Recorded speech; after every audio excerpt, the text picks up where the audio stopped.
Foi. Podemos? Podemos. Então, boa noite a todas as pessoas. Quero dar super boas-vindas para todo mundo, dizer que é uma alegria a gente estar aqui de volta para o nosso clube de leitura, especialmente por causa do momento em que atravessamos, né? Um momento de muitas perdas, de muitos desafios, muitas tristezas, que enfraquecem, digamos assim, muito, né, a vitalidade democrática, a vitalidade da vida social.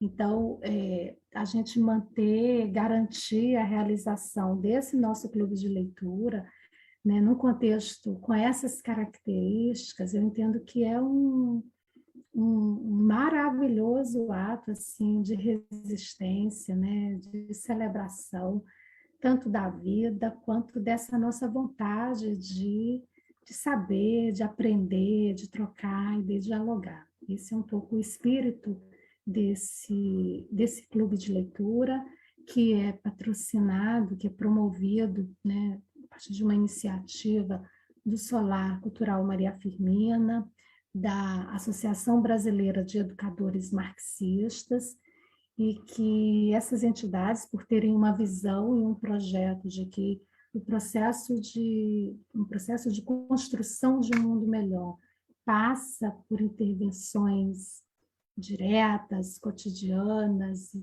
também intervenções no campo do aprendizado, do conhecimento, né, do aprimoramento da nossa capacidade de reflexão, de crítica e de conhecimento, é que a gente está aqui, nesse projeto, com esse propósito.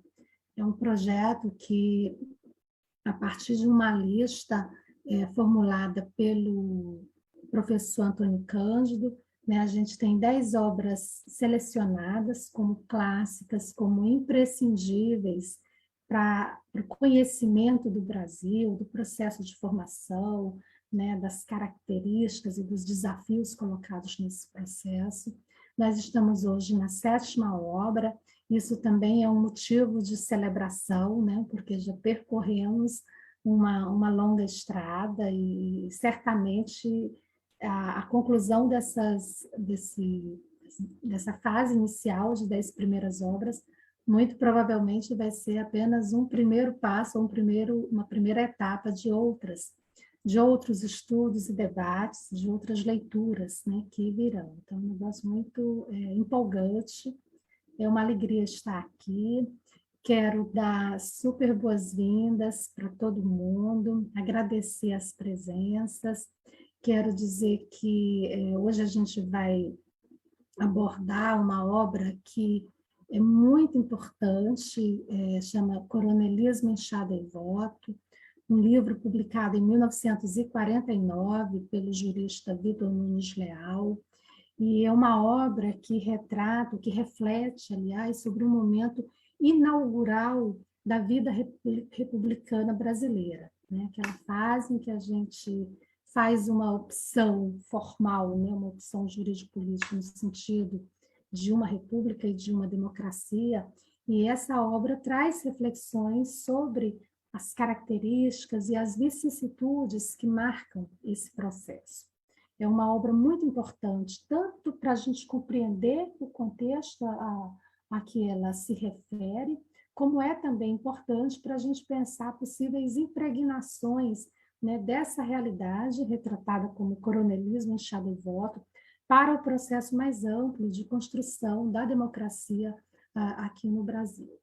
E para discutir com a gente essa obra, para fazer uma apresentação, a gente tem também a alegria, né, de ter aqui conosco a professora Maria de Fátima Costa Félix Rosá, professora aqui da Universidade Federal do Maranhão, também que tem a sua formação de graduação, uma densa formação na área de educação, que começa aqui na UFMA com a graduação, depois ela faz mestrado em educação na Unicamp, faz doutorado e pós-doutorado na USP, e é uma professora, pesquisadora, né, com muita experiência e com muita dedicação às causas da educação, inclusive coordena atualmente, aqui no Maranhão, um grupo de pesquisa que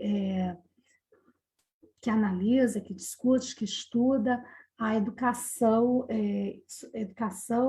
história, sociedade e educação no Brasil, né? É uma pesquisa sediada na Universidade Estadual de Campinas, Unicamp, que tem aqui no Maranhão a professora Maria de Fátima como a coordenadora desse projeto. Então, é uma alegria, é muito bom, professora, seja bem-vinda, né?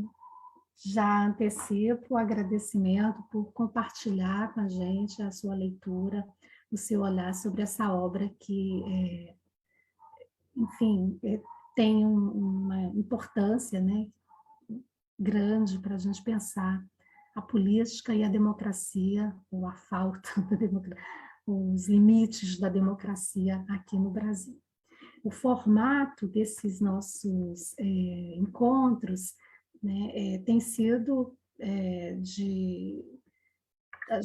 das 19h30 até 21h30, dependendo da discussão, né, no máximo 21h30, e a pessoa convidada tem o tempo de até 50 minutos ou 1 hora mesmo para fazer essa exposição, porque ao final a gente também acha sempre importante que haja algum debate, uma participação dos demais participantes.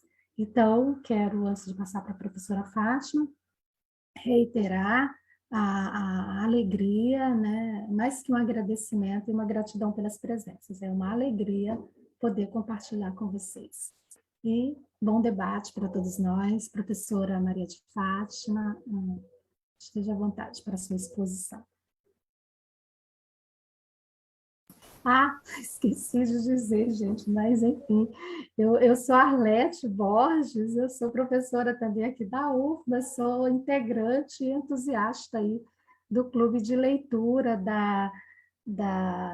do Solar, Maria Firmina e da ABEM, tá? Então, só para acrescentar essa informação. Pode começar, professora Fátima. Boa noite, professora Arlete. Boa noite a todos que participam deste clube de leitura do Solar Cultural da Terra, Maria Firmina dos Reis. Para mim é um prazer muito grande estar com vocês nesta noite, vendo se realizar um projeto que considero extremamente relevante em todos os momentos da nossa formação política e cultural, mas particularmente neste momento em que enfrentamos uma situação de um estado de exceção instalado no país e que cria condicionalidades extremamente adversas para todos nós, intelectuais, pesquisadores, educadores militantes, trabalhadores da cidade e do campo. Eu disse que é particularmente caro para mim esse projeto porque, embora não tenha participado das várias sessões, eu participei no dia que você estava, professora Arlete, exatamente naquele dia eu estava, e também participei quando a Maria Rita Kel esteve presente.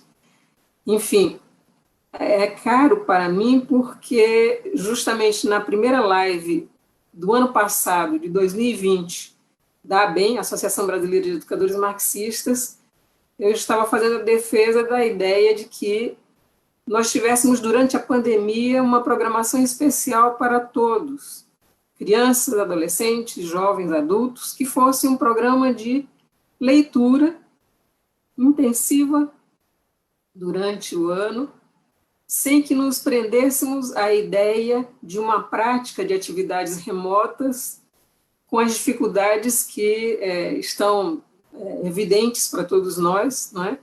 E que criaram cada vez mais condições desiguais para o desenvolvimento da atividade de ensino-aprendizagem, sobretudo para o ensino fundamental, para o ensino médio. Então, naquele dia, eu defendia a ideia de que, se pudéssemos ter, né, um Ministério da Educação alinhado a uma proposta, né, de desenvolvimento cultural, né, do povo brasileiro, a ideia seria que nos dedicássemos durante todo o ano a um programa de leitura. E esse programa de leitura seria orientado pelos professores, né, à distância, somente para a entrega dos materiais e depois para realizar pequenos debates. Quando recebi, através da Lucelma, a notícia de que o Solar havia criado o clube de leitura, eu fiquei radiante, porque pensei, bom, pelo menos eu vejo, né, materializar-se uma parte desse meu sonho através do Solar, né? Claro, todos vocês sonharam com isso, o projeto é do Solar, o projeto é de todas as pessoas que se comprometem, né, com o processo de transformação da educação e da sociedade brasileira. Então, quando me veio o convite para participar, efetivamente, através de uma exposição e de um debate com vocês, eu disse que sim. A professora Lucelma, que foi a mediadora da comunicação, e ela me perguntou se eu aceitaria fazer justamente sobre essa obra. Eu disse que sim, embora eu seja uma educadora, não seja uma socióloga, não seja uma cientista política, né, portanto, não tenha a mesma mirada sobre a obra que certamente você teria, Arlete, e os demais que eu penso que são também da área de ciências sociais, das ciências políticas, mas eu aceitei porque essa obra foi fundamental para a minha pesquisa de doutorado, em que eu tratava justamente do problema clássico da educação brasileira, que é o problema da municipalização da educação, e que eu tratei sob a chave, né, do paradoxo que é descentralizar e, na realidade, não democratizar, descentralizar e desconstruir o sistema educacional brasileiro. E, naquela ocasião, e já se vão muitos anos, né, isso foi lá no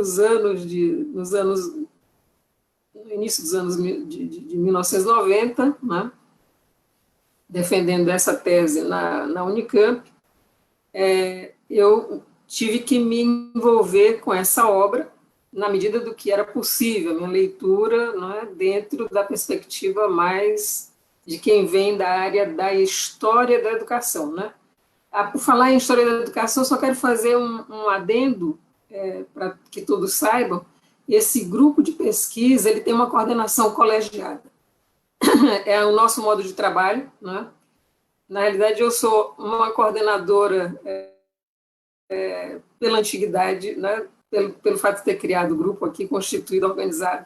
Mas o grupo tem uma coordenação colegiada que agora tem um conjunto de novos pesquisadores, recém-doutores, toda uma turma que finalmente vai assumir, né, esse espaço, vai assumir esse lugar, quando eu já estiver realmente fazendo um processo de permanecer nos bastidores. Bom, vamos então ao que pensei priorizar, né, nessa nossa conversa de hoje. Eu peço que seja começada a projeção do slide, por gentileza.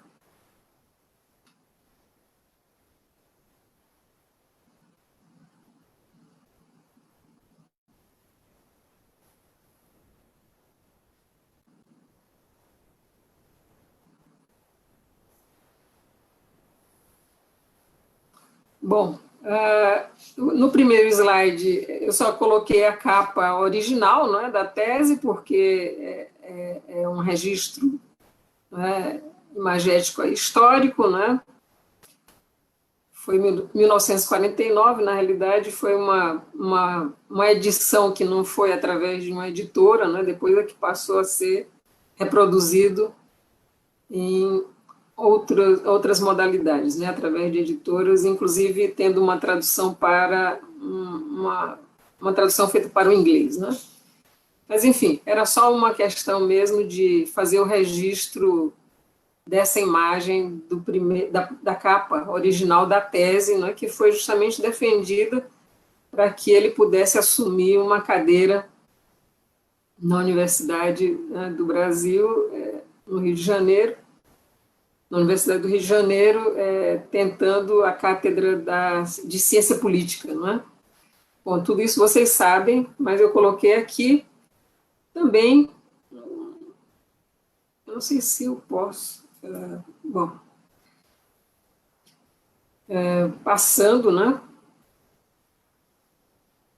para esse número 3, né, eu coloquei tudo aquilo que vocês são leitores da obra e viram toda a história dele, mas eu quis colocar aqui esses marcos, né, para que nós pudéssemos perceber o que é a formação de um pesquisador, o que é a formação de um intelectual, o que é a formação de um homem que se dedica, né, à defesa de uma concepção. Eu não vejo mais. Ok, voltou. E coloquei assim as datas para que a gente possa pensar, nossa, vejam que coisa interessante, né? Como ele se constituiu no leito da história do século XX, tendo nascido naquela pequena cidade lá de Carangola, de Minas Gerais, que é tão pequena que na atualidade tem só 33 mil habitantes, embora seja uma cidade importante, né, da Zona da Mata, ali no estado de Minas Gerais. Mas pensem, né, você pode projetar esse número 4 só para a gente ver uma imagem, né, dessa cidade aí nos anos 30. Essa é uma foto de 1934. Era uma pequena cidade, mas vocês veem que nessa data ela já tinha, né, uma configuração, né, um desenho de um aspecto urbano mais ou menos planejado, bem organizado. Isso porque está numa zona que é líder na produção de café, de agropecuária, né, laticínios, enfim. É uma cidade que demonstra que, a partir daqueles anos, ela já tinha uma estrutura bastante razoável, pelo menos na área central, como ocorreu com todas as cidades, né, menores dos estados brasileiros. Voltando para o número 3, né, para o slide número 3,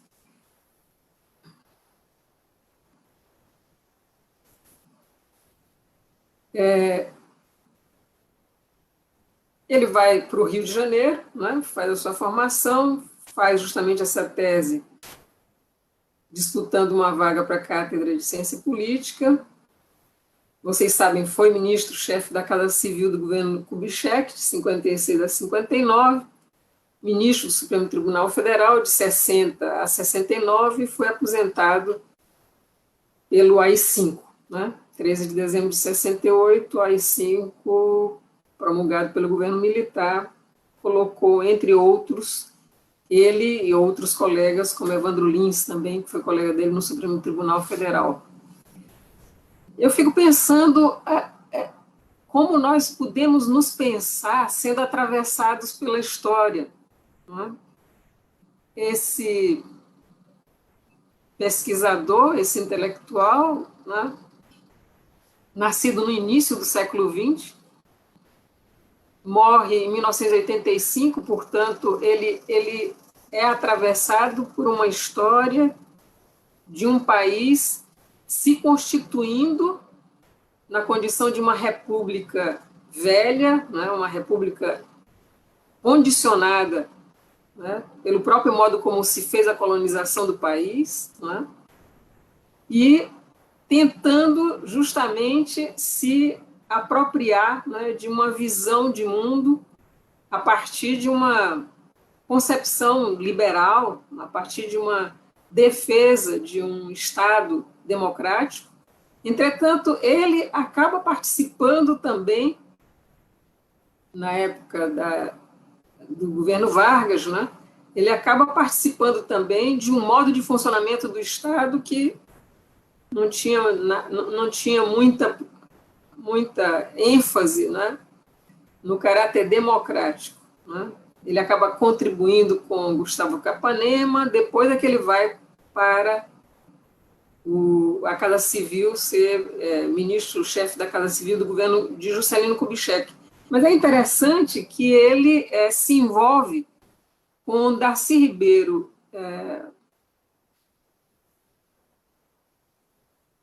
com Darcy Ribeiro, ele se envolve, tem um outro personagem que nesse momento me falha na memória. Anísio Teixeira, ele não? Se envolve, Anísio Teixeira, isso, se envolve, isso, Luciano, muito obrigada.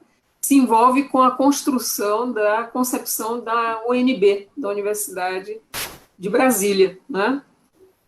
Que é interessante porque, vejam bem, ele transitava, né? Parecia transitar num espectro, né, epistemológico, ideológico, político, ele transitava entre os grupos que estavam mais próximos, efetivamente, de uma concepção mais autoritária, ditatorial, e os grupos que transitavam já para uma perspectiva mais liberal, né, progressista, digamos assim, né?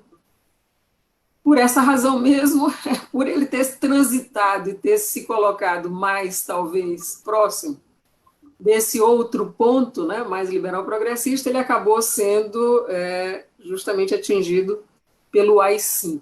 Né? Essa ideia, número 5, por gentileza, slide 5, essa ideia, né, de que ele se constituiu entre governos ditatoriais e regimes liberais, né, é a própria ideia dessa tensão que é da constituição do país, né? Um país que avança e recua. Ele avança e passa por um processo de estagnação, né? Ele não se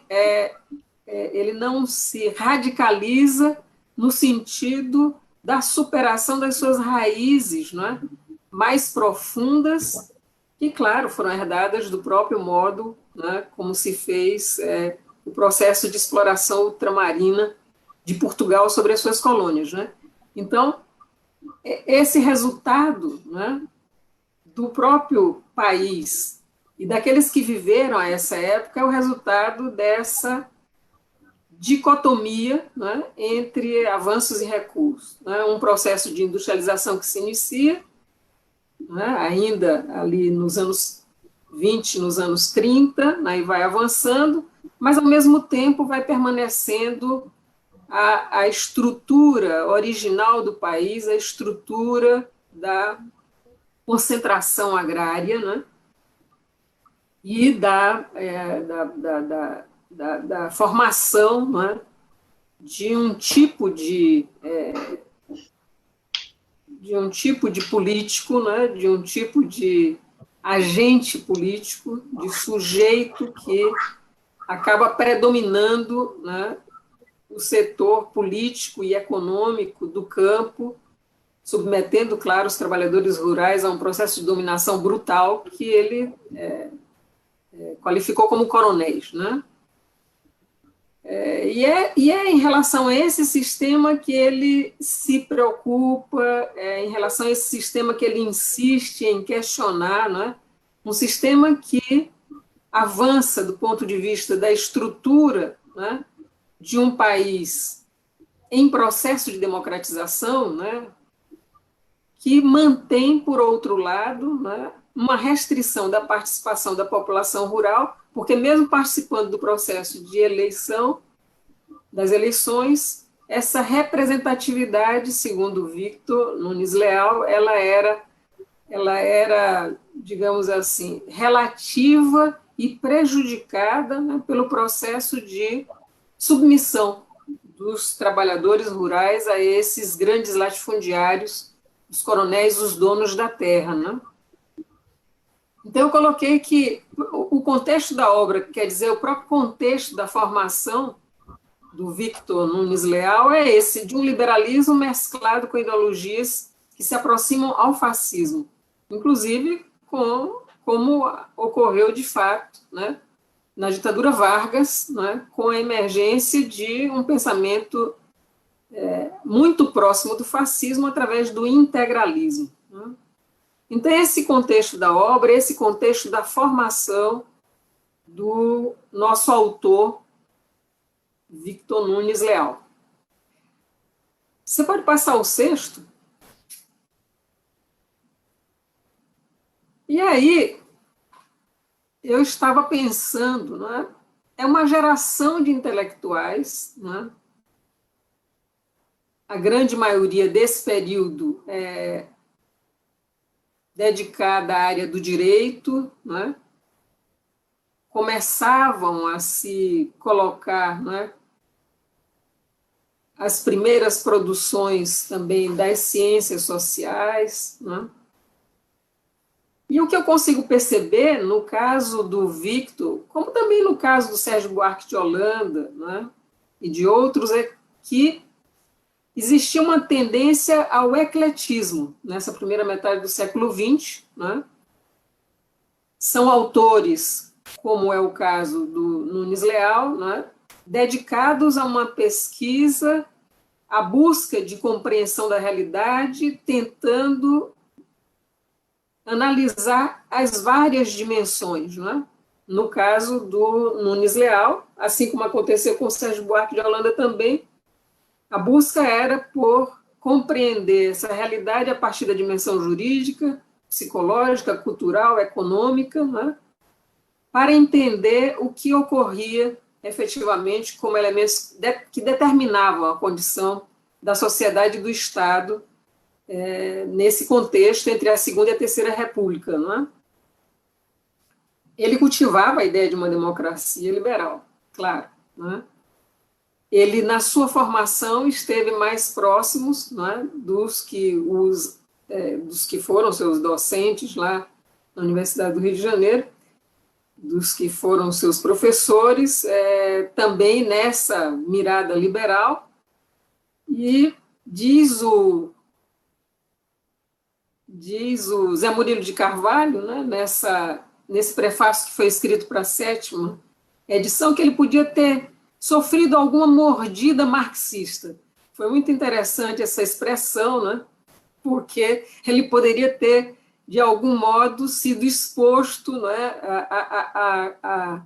a conhecer um pensamento distinto daquele que era o hegemônico na universidade, através de alguns professores, um ou dois que ele citou, eu não lembro agora o nome deles, né, que poderiam ter, de algum modo, influenciado o Nunes Leal, até porque ele parte para um tipo de trabalho que não tinha antecedentes, né, similares na área da ciência política de então, né?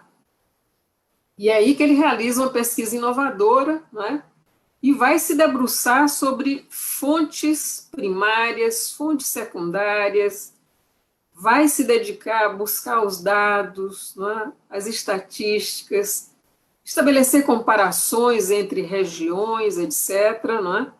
Vocês leram o livro, conhecem a obra e sabem como foi exaustivo aquele trabalho que ele fez, fazendo um percurso longo, desde a colônia até, né, os anos 40. Né? Mas ele estava determinado a buscar compreender esse sistema de poder que articulava, né, as relações entre o público e o privado, né, e definia justamente relações entre União, Estado e municípios que passavam pela influência, né, daquilo que era a raiz do processo de constituição do país, que era justamente, né, a concentração agrária, a estrutura agrária, né, os donos de terra, os coronéis, né, e ele suscita um debate entre os intelectuais da Universidade do Rio de Janeiro quando ele concebe esse conceito, né, de coronelismo. Há vários, né, que se põem a discutir com ele sobre isso, tal, e ele faz algumas observações sobre os desvios de interpretação dados a esse conceito, porque, na realidade, ele estava falando de um sistema de poder. Ele não estava falando só ou especificamente de um sujeito, né, de um agente político que era o coronel, e que era o coronel que lembrava justamente, analogamente, aquilo que se passara durante o Império, quando foi criada a Guarda Nacional, e foram concedidas esses títulos honoríficos, né, condecorações, para aqueles que detinham o poder, né, em nível local, nas províncias e, além das províncias, nas próprias municipalidades, não é? Então, ele, ao conceber o conceito de coronelismo, ele está falando de um sistema de poder em que se articulavam as relações entre o poder público, União, Estado e municípios, com o poder privado, os donos da terra, os donos de terra, não é? Não é o coronel que faz girar, não é, a dinâmica da política, mas ele é um eixo fundamental desse sistema de poder articulado. Não é? Passamos para o próximo slide, e aqui eu faço realmente uma citação dele, quando ele está falando sobre o coronel, né, e diz: qualquer que seja, entretanto, o chefe municipal, o elemento primário desse tipo de liderança é o coronel, que comanda discricionariamente um lote considerável de votos de cabresto. A força eleitoral empresta-lhe prestígio político, natural coroamento de sua privilegiada situação econômica e social de dono de terras. Dentro da esfera própria de influência, o coronel, como que resume em sua pessoa, sem substituí-las, importantes instituições sociais. Exerce, por exemplo, uma ampla jurisdição sobre seus dependentes, compondo rixas e desavenças e proferindo, às vezes, verdadeiros arbitramentos que os interessados respeitam. Também se enfeixam em suas mãos, com ou sem caráter oficial, extensas funções policiais, de que frequentemente se desincumbe com a sua pura ascendência social, mas que, eventualmente, pode tornar efetivas com o auxílio de empregados, agregados ou capangas. Essa descrição, né, que ele faz desse sujeito, agente político, né, que assim se constituiu desde, né, o Império, né, e que continuou tendo essa atuação, né, de forma a manter a localidade, a municipalidade, sob controle, né, controle daqueles que têm o controle da terra, daqueles que têm o controle mais adiante ele vai mostrar isso, né, da polícia, que tem o controle, mas que é um representante, ele é um agente de um Estado, que tem essa característica de não se estruturando, né, a partir exatamente de programas, né, de projetos, de planos, aliás, invertendo planos, programas e projetos, né, se debruça sobre articulações, né, que são articulações muito apropriadas para a manutenção do modo como se organizava econômica, política e socialmente o país. Né? Na realidade, o país passava por um processo, digamos, de modernização através da Constituição, né? Que vai se alterando, que vai dando forma a um Estado mais moderno, não é? Na sua estrutura de funcionamento. Entretanto, essa modernização, ela se faz nesse nível, se faz também através da atividade produtiva que começa a se tornar mais predominantemente ligada ao desenvolvimento da indústria, mas mantendo raízes, né, raízes que são profundas no modo anterior de organização da sociedade, do Estado, né, e da própria economia. É essa situação que nós sabemos bem observar na atualidade, porque, embora nós estejamos vivendo no século XXI, não é? As raízes históricas do Brasil não foram ceifadas, elas não foram arrancadas, elas não foram eliminadas, não é? Do terreno em que se encontra, não é? Plantado no nosso país. Não é? Eu queria fazer uma outra leitura, também ainda acerca dessa figura do coronel, que é uma leitura de uma citação do João Lisboa, que é citado pelo Victor na sua obra. Não é? João Lisboa diz o seguinte: do exame e estudo dos seus arquivos, das memórias do tempo e das leis e cartas régias, consta que os mesmos senados, com direito ou sem ele, taxavam o preço ao jornal dos índios e mais trabalhadores livres em geral, aos artefatos dos ofícios mecânicos, à carne, sal, farinha, aguardente, ao pano e fio de algodão, aos medicamentos e ainda às próprias manufaturas do reino. Regulavam o curso e valor da moeda da terra, proviam tributos e sobre a criação de proviam tributos, deliberavam sobre entradas, descimentos, missões, a paz e a guerra com os índios e sobre a criação de arraiais e povoações. Prendiam e punham a ferros a funcionários e particulares. Faziam alianças políticas entre si. Chamavam finalmente a sua presença e chegavam até a nomear e suspender governadores e capitães.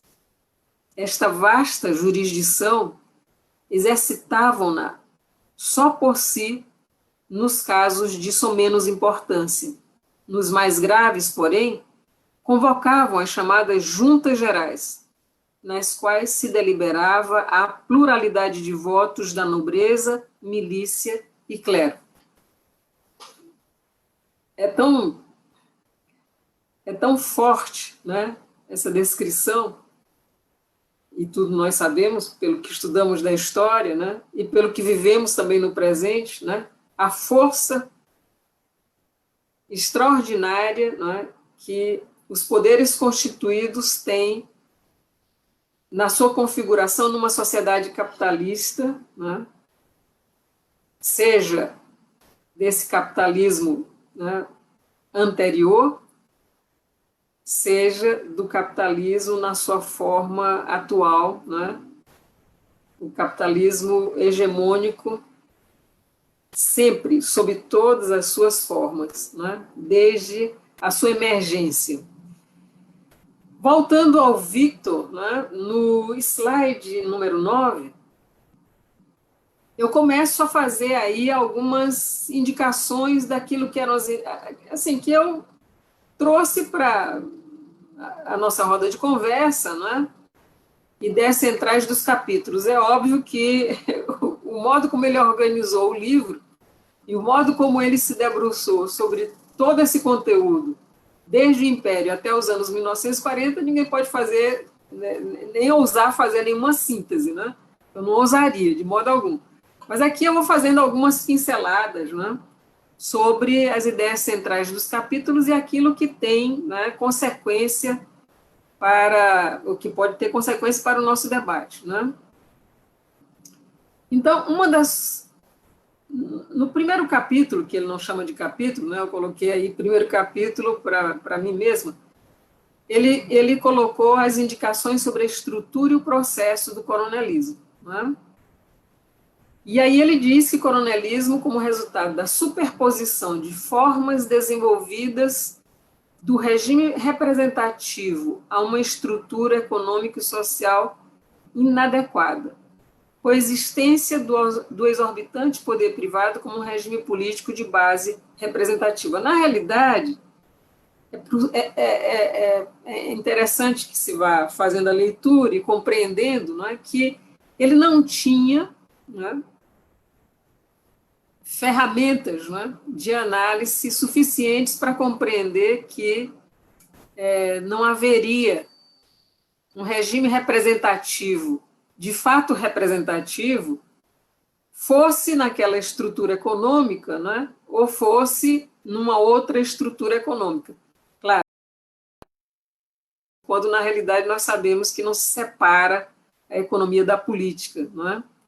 Na realidade, esses eram dois movimentos, né, que se tornavam movimentos coordenados para manter a situação, né, de prevalência do poder privado sobre o poder político. Mas, na realidade, o poder privado e o poder político estavam juntos construindo um regime político que era aquele, um regime político oscilando entre as condições de funcionamento de um Estado ditatorial ou de um Estado formalmente liberal, né? Essa relação de dependência recíproca entre os detentores do poder público e do poder privado, ele coloca aqui os dois aspectos, o prestígio próprio dos coronéis e o prestígio de empréstimo que o poder público lhe outorga, são mutuamente dependentes e determinados. Quando eu leio essa parte, eu fico pensando, bom, aqui ele poderia estar ensaiando, né, uma perspectiva de compreensão um pouco mais dialética, não é? Porque ele vê que justamente essa relação de dependência é recíproca, porque o prestígio dos coronéis depende, né, do poder público, mas também são os coronéis que emprestam ao poder público a força que ele necessita, que, portanto, há um tipo de balanço, né, entre essas forças do poder público e do poder privado, que também, né, mesmo que pudesse dizer que ele se aproxima de uma compreensão mais dialética, mas ele não se aproxima, né, da chave da compreensão dialética, que seria compreender que isso é o próprio movimento, a própria dinâmica do capitalismo, né?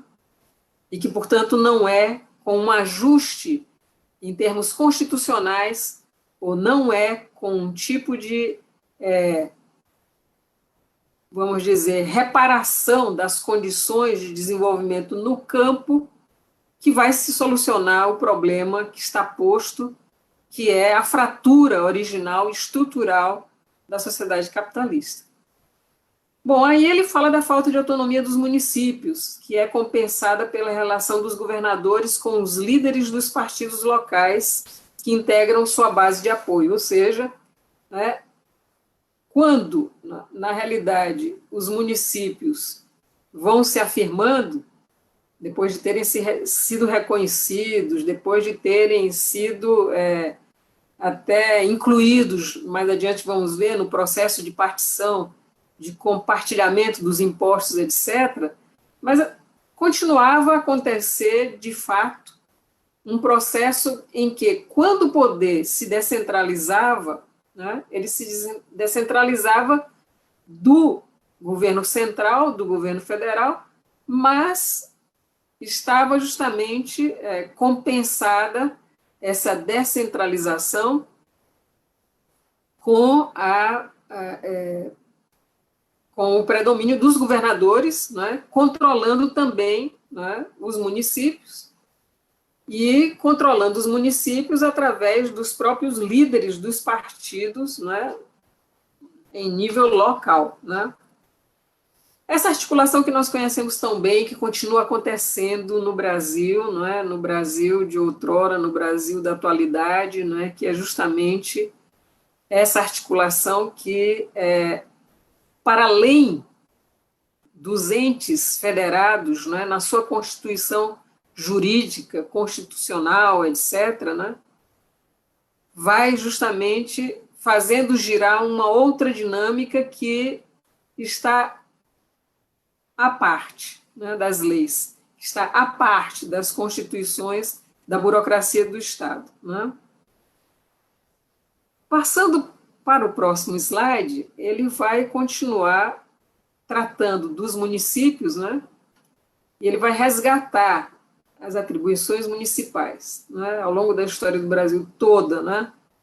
Ele era muito determinado, realmente o Victor consegue nos deixar exauridos, né, exaustos de acompanhar, né, o que ele faz. Nesse capítulo, por exemplo, das atribuições municipais, ele vai desde o apogeu das câmaras coloniais, né? O fortalecimento do poder real, a Lei de 1828, o ato adicional e a reação centralizadora, as atribuições municipais no regime de 1891, a fase do governo provisório de 1930, a Constituição de 34 e os departamentos de municipalidades, a submissão do município no regime de 1937, o sistema de tutela, né, com a ascensão de Francisco Campos no governo Vargas, né. Depois ele passa para a Constituição de 1946, e depois a intervenção do Estado na ordem econômica e o reflexo sobre as atribuições dos municípios, até finalmente discutir o municipalismo e o federalismo. É incrível.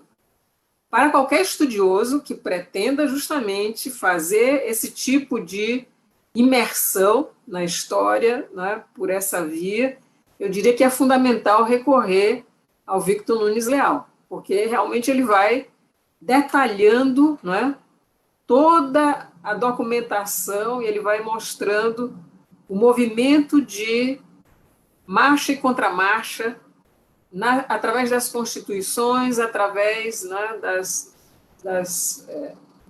de toda a legislação, enfim. E vai mostrando que, claro, no período colonial havia uma concentração de atribuições das câmaras municipais, e na Primeira e Segunda República e durante o Estado Novo ocorre uma perda progressiva de atribuições que depois se reverte de modo relativo na Constituição de 46. Nunca ficou bem materializada essa forma da República Federativa do Brasil, né? Nós sabemos que os entes federados são autônomos, né? Entretanto, de fato, são autônomos formalmente, né, na lei, na Constituição, mas nós sabemos que, de fato, né, essa autonomia ela é sempre resultado de uma correlação de forças entre os grupos que estão se articulando nas três instâncias, né, nos três níveis de atuação dos entes federados, né? Então, nós sabemos que são marchas e contramarchas ampliando ou restringindo, né, a atuação e as atribuições municipais e a atuação dos municípios. Sabemos, sim, que durante o Estado Novo houve toda uma forma de controle que, inclusive, definia, né, através de uma ação de intervenção do Estado, que era um Estado interventor, definia os prefeitos, as câmaras, etc. E tudo isso aconteceu também durante a ditadura empresarial militar, não é? Passando para o próximo slide, que é o 10, ele vai tratar da eletividade da administração municipal, não é? E aí ele vai justamente falar desse processo também, desde o Império, como é que acontecia, não é? Eleição para as câmaras, eleição municipal de prefeitos, não é? Mas essa instituição da eletividade não correspondia à representatividade política, né? Sempre vai acontecer que aquilo que era a concepção, né, abstrata do Victor Nunes Leal, da relação entre as instâncias de poder, né, e a representatividade política, né, vão se manifestando nesse movimento, né, da promulgação das constituições de 34 e 46, né, e depois com o retrocesso da Constituição, exatamente, com o retrocesso da Constituição de 46, não, quero dizer, do Estado Novo, né, quando os prefeitos eram nomeados, né. O avanço foi de 34 para 46, mas o interregno do Estado Novo fez com que houvesse o retrocesso e os prefeitos eram nomeados, né, pelo poder central, né? O Francisco Campos justificava essa medida considerando que o cargo de prefeito é um cargo técnico, por excelência, um cargo técnico, e por isso mesmo é que era necessário ser nomeado, não é, pelo poder central. Claro, essa justificativa ela é uma justificativa ideológica bastante expressiva, né? Nós sabemos que toda vez que o poder político está fazendo justamente a sua movimentação no sentido de combater o seu adversário, ele faz uso, né, da justificativa do caráter técnico das medidas que estão sendo implementadas, né? Mais do que temos exemplos que se sucedem na história do Brasil em relação a isso. Mas se sabe, né, que, claro, não se separa o caráter técnico do caráter político, né? Por isso, depois, Vitor consegue, né, chegar à conclusão de que as eleições municipais são eminentemente políticas, né? Por isso a preocupação dele, porque ele pensava que, tendo a municipalidade fortalecida, poderia acontecer um contrapeso, no sentido de uma descentralização maior do poder entre o poder central, os estados e os municípios, né?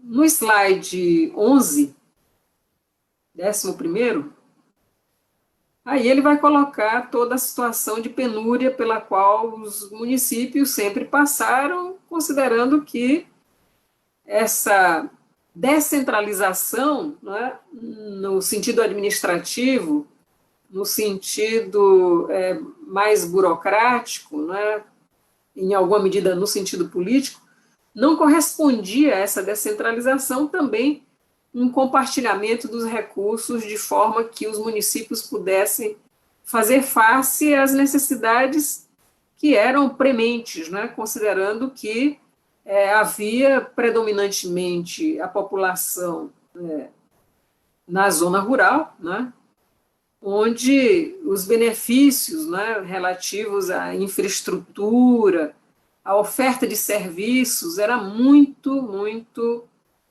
insuficiente, né, para o volume da população que estava localizada nos municípios, mas no interior dos municípios, na zona rural, que dava aí em torno de 60%, né, aproximadamente. Então, essa falta de recursos, em nível municipal, sempre reduziu a autonomia do município e, claro, colocou o município como o ente federado mais condicionado pelos vínculos políticos, né, com o poder dos governadores e com o poder central, né. Esse problema dos municípios e essa ideia de descentralização é alguma coisa que a gente pode até colocar com mais ênfase no debate, não é? Porque a história já mostrou, não é, que não corresponde exatamente ao conceito de descentralização uma situação que seja favorável à democratização. E, por outro lado, o avesso também é verdadeiro. Não quer dizer a centralização que efetivamente não se tenha um regime democrático, dependendo daquilo que se entende, né? Porque é a democracia, o que é a democracia, né? E o que é esse movimento, essa dinâmica entre centralização e descentralização, que passa, claro, pela articulação de forças políticas que sejam, né, convergentes, né, e que possam justamente na dinâmica entre centralizar e descentralizar ter uma articulação orgânica para a realização de um projeto de desenvolvimento do país, não é? Bom, o Vitor Nunes Leal, ele estava mais preocupado em que essa população fosse atendida, né?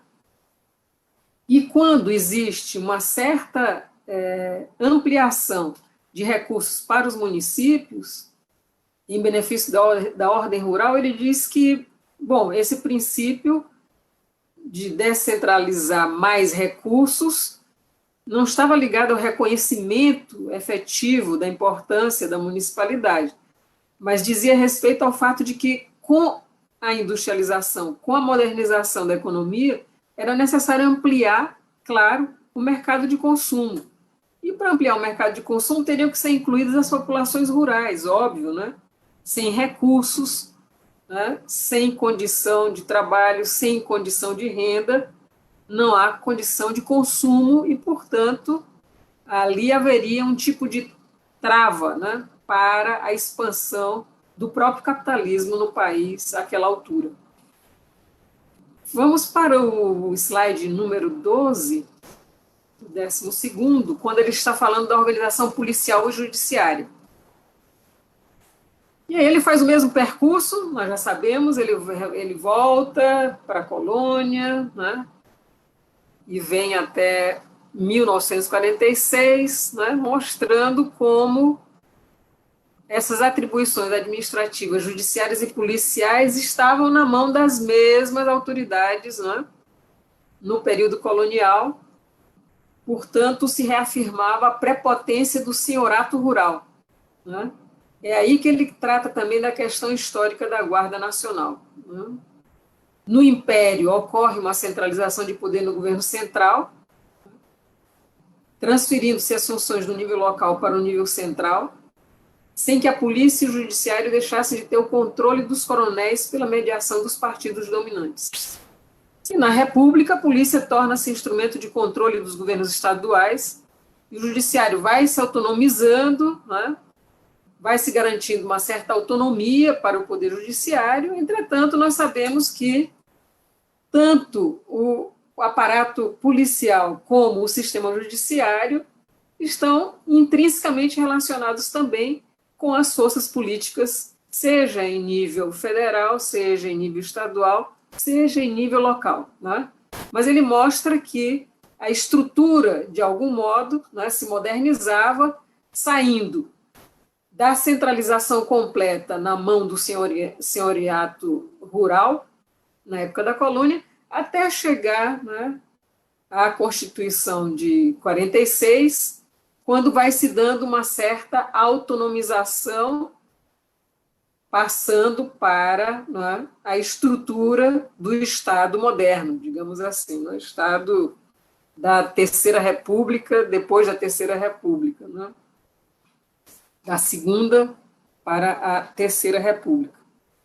O que nós sabemos é que há avanços, efetivamente, do ponto de vista burocrático, né? Do ponto de vista do alinhamento das leis, né? Para o funcionamento da estrutura policial e judiciária, mas as aplicações concretas em favor dos cidadãos continuam, como sempre estiveram, né, nos períodos anteriores, muito distantes, né, de poderem se concretizar em favor de um processo de respeito aos direitos humanos, respeito aos direitos dos cidadãos, enfim, respeito à cidadania. O 13º trata da, se eu não estou enganada, da legislação eleitoral. Isso.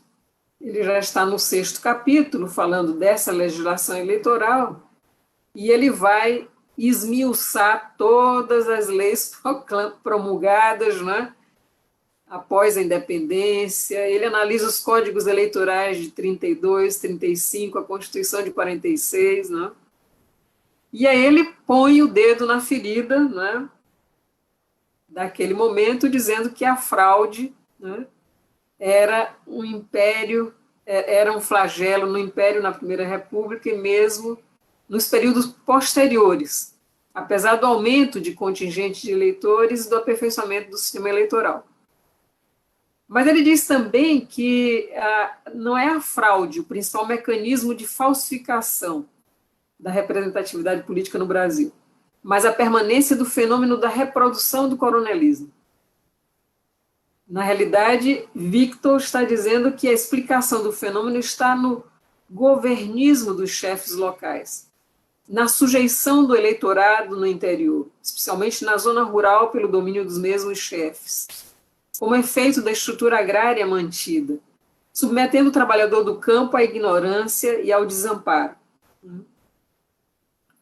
Claro, ele era um pesquisador, um intelectual formado na área do direito, né? A análise dos institutos legais, né, do Estado, né, era o seu objeto, né, privilegiado para tentar desvendar essa dinâmica, né, da realidade brasileira em que, mesmo avançando a economia, mesmo avançando a constituição de um Estado democrático, não é, permanecia, não é, um tipo de retrocesso em estado latente, né, por todas as ações dos agentes políticos que permaneciam realizando a sua prática sob os mesmos moldes, né? Os mesmos moldes de controle da terra, dos trabalhadores, né? Da máquina do Estado, das relações de favores, né? Entre as várias instâncias, né? Através dos seus chefes políticos, etc. Na realidade, ele não viu, né, se modificar, como nós não assistimos até o momento se modificar, né, a dinâmica desse Estado, a dinâmica dessa economia, porque são questões estruturais. Nós compreendemos hoje que essas são questões estruturais. Victor Nunes Leal pensava que era uma questão de aperfeiçoamento do sistema, de aperfeiçoamento da legislação, não é? Nós poderíamos dizer, mas nos países de capitalismo central já ocorrem, né, formas muito mais avançadas de funcionamento do Estado, né, de dinâmica de distribuição da riqueza, né, dos bens materiais e culturais. Né? Então, nós poderíamos dar passos adiante, né, nesse sentido. Eu não considero absolutamente que se faça desse modo, né, a compreensão da história, porque a história não é linear. Nós não teríamos que seguir realmente essa mesma direção, né, como se a cada passo pudéssemos imitar os países hegemônicos, né, do sistema mundial do capitalismo, para chegarmos então a imitá-los ou a reproduzir a sua forma de funcionamento na periferia. Nós sabemos que são os países do capitalismo periférico instaurado, né, através do processo de colonização, né, que nos colocou nessa condição que permanecemos até o momento, né, com um desenvolvimento que é um desenvolvimento desigual, que é um movimento que não permite, né, até o momento, né, que se vislumbre a emancipação da classe trabalhadora na cidade e no campo. Felizmente, nós estamos aqui falando no Solar Cultural da Terra Maria Firmina dos Reis, né? E aqui, claro, nós podemos também discutir outras ideias que são muito distintas dessa, né, do Victor Nunes Leal, embora eu não desmereça absolutamente, né, o esforço que esse pesquisador fez, né? Eu não desmereça o fato de que ele trouxe à baila, né? Ele fez emergir, né, para um tipo de análise política daquela época, uma categoria que é fundamental. Afinal, ter trabalhado com a categoria coronelismo, entendendo-a como um sistema de poder, onde se articula o poder público e privado, né, num tipo de configuração em que, através de vários mecanismos, né, se mantém o poder hegemônico das classes dominantes. Isso é muito para aquela época, porque ele escreveu essa obra em 1948. 49 foi a primeira edição, 1948. Então, é muito para aquela época ele ter conseguido colocar justamente em destaque essa categoria. E essa categoria nos ajuda, com certeza, ainda no presente. Mas eu diria que nós claro, né, tendo todas as contribuições que se sucederam através de todos os sociólogos, né, como o grande Florestan Fernandes, etc., vamos muito adiante, né? E vamos muito adiante também naquilo que significa a prática dos trabalhadores do campo na atualidade, né? O MST é um desses exemplos, né? A própria organização da Via Campesina, a própria coordenação latino-americana, né? Dos movimentos, né? De organização do campo, tudo isso nos dá uma perspectiva que ele não poderia ter naquele momento, né? Porque era o homem daquele tempo, mas que nós precisamos justamente internalizarmos, né, para compreendermos outras categorias que se colocaram no leito da história do século XX, na sua segunda metade, né, para o século XXI. Embora nós estejamos hoje vivendo, né, essa situação crítica, né, de um tipo de aparente retrocesso sem precedentes, né? Eu digo aparente retrocesso, e a gente pode levantar o debate a partir daí, né? Mas eu vou encerrar mostrando para vocês o que é, no slide 15, né? O que é a cidade em que nasceu o Victor Nunes Leal, né? A Carangola, na atualidade, é isso aí, é uma cidade, como outras tantas do interior dos estados brasileiros, né? No caso dessa, que está na encruzilhada entre Minas, Espírito Santo e Rio de Janeiro, uma cidade que, naturalmente, deve ser mais desenvolvida sob a ótica do capitalismo, né? A partir da economia de base, né? Da exploração aí agropecuária, do agronegócio, etc. e tal, né? No último slide tem aí uma imagem do próprio autor, para não dizer que nós não fizemos uma justa homenagem a esse intelectual que, de qualquer maneira, destoou, né, daquilo que era o quadro mais prevalecente naquele período em que ele se encontrava na universidade e por onde ele andou, né, nos órgãos do Estado Novo e depois na própria experiência de estar no gabinete do Juscelino Kubitschek e no Supremo Tribunal Federal. Tem uma particularidade interessante, né? Quando nós vemos, ao longo da obra, como ele detalha tudo o que ele leu, como ele retrata tudo com tanto cuidado, com tanto zelo, né, em relação às fontes, etc., eu diria que tem um vídeo aí que foi produzido pelo STF, né, que trata dele, e diz que ele tinha o hábito de escrever caderninhos, né, em que ele colocava o registro de tudo que acontecia em cada sessão do Supremo Tribunal Federal, e ele ia anotando o modo como os ministros se posicionavam, porque ele, a partir daquilo, estudava novamente toda a legislação, voltava, e em próximas reuniões e audiências em que um daqueles ministros se posicionava de forma contraditória em relação ao posicionamento anteriormente colocado, né, numa audiência, num julgamento, ele puxava o caderninho e dizia, mas Vossa Excelência, naquela sessão, né, julgando o processo tal, se posicionou de outro modo, não é? Vossa Excelência não queria pensar sobre isso. Então, ele era o mineiro, né? Como é caracterizado, né? O mineiro com a sua calma, com o seu silêncio, etc., mas muito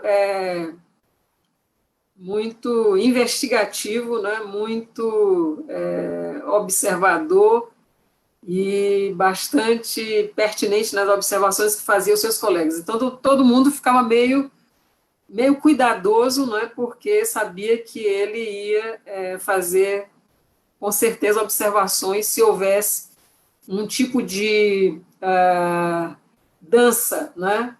Um tipo de dança, de contradança durante a manifestação dos ministros em julgamentos de processos polêmicos, né? Se ele estivesse vivo hoje, estivesse no STF hoje, ele ficaria sem caneta e sem caderninho, porque ia faltar caneta e caderninho para anotar tudo que acontece ali, não é? Mas com isso eu encerro, né? Estou fazendo uma finalização mais sarcástica, né, em relação ao STF, para que nós possamos começar, então, o debate como vocês queiram.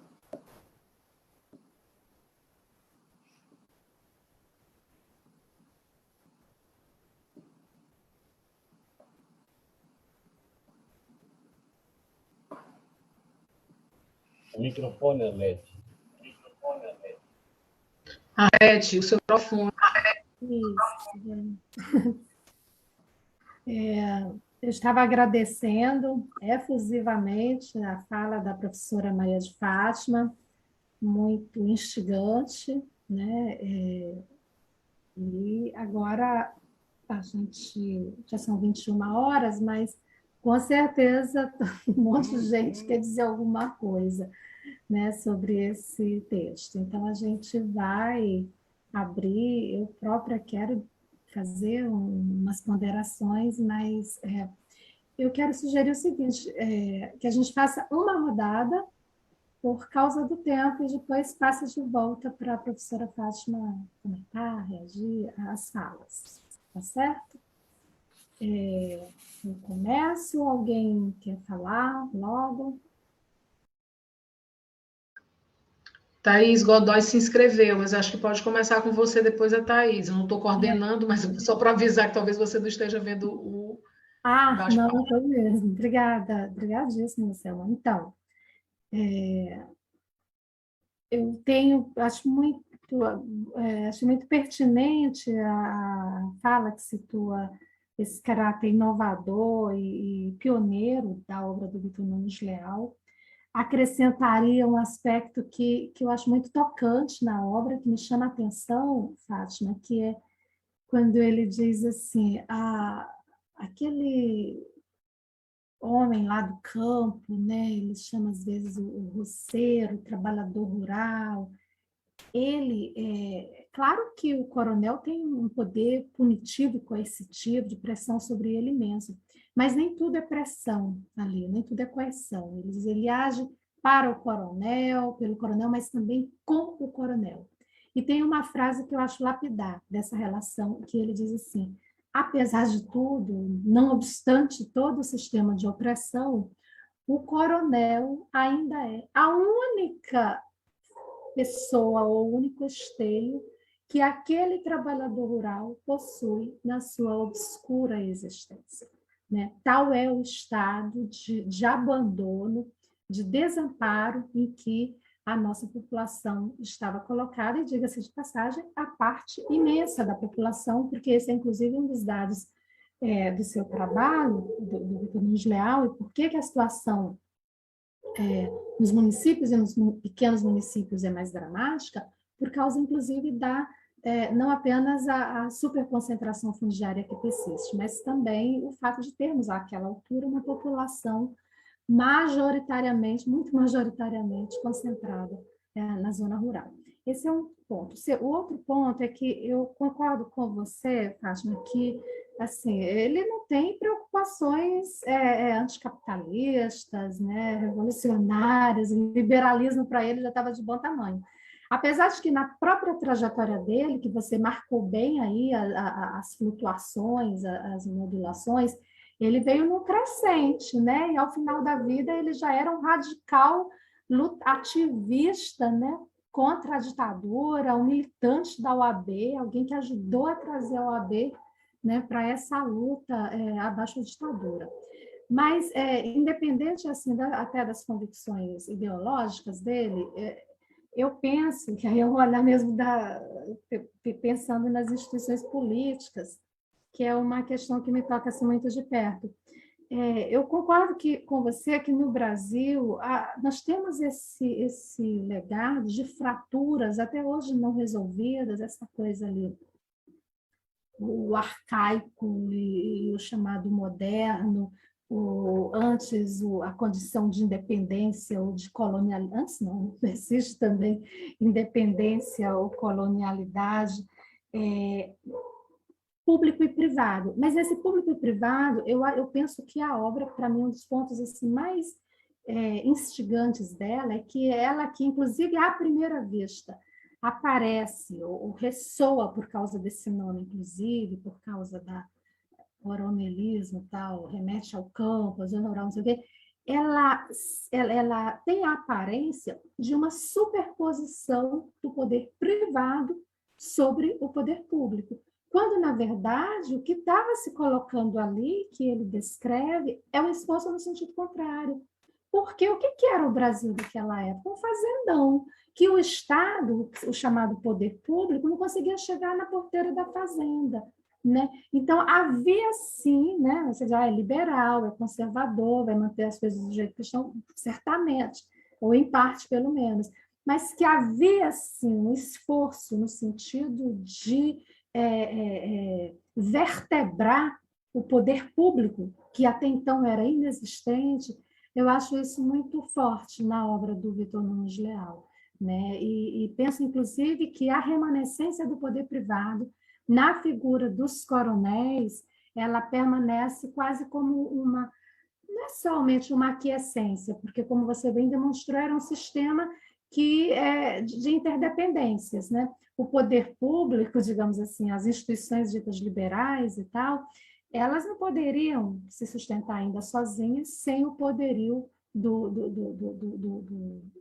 potentado rural, mas também ele já não estava com a corda toda, a despeito, apesar disso que você falou, a extrema abrangência das prerrogativas, dos direitos. O coronel, como você disse, centralizava na sua pessoa uma gama muito grande de prerrogativas, de autoridades, né, municipais, né, com a vista grossa, como diz, sob a vista grossa das autoridades que estariam hierarquicamente acima dele, né, mas que dão uma espécie de carta branca para ele fazer o que bem entende.